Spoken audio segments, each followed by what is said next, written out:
On continue notre présentation d'œuvres d'art qui utilisent les mathématiques, les formes géométriques, comme c'est le cas ici avec les sphérades de l'artiste Paul Bury. Donc, Paul Bury est un artiste qui est né en Belgique en 1922, il est décédé en 2005 à Paris.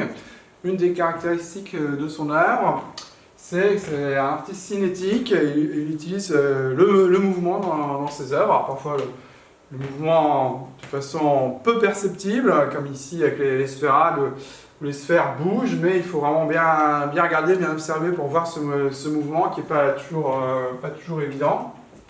Voilà.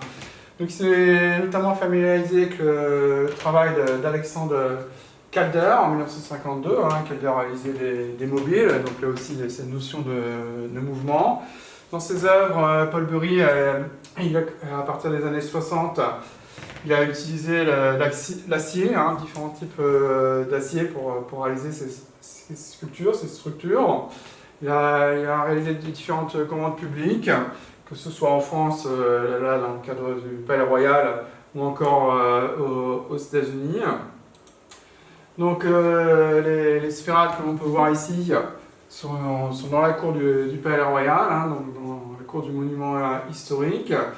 Elles ont été commandées en 1985. Il y a deux sculptures de fontaine qui sont composées de 14 sphères d'acier inoxydable.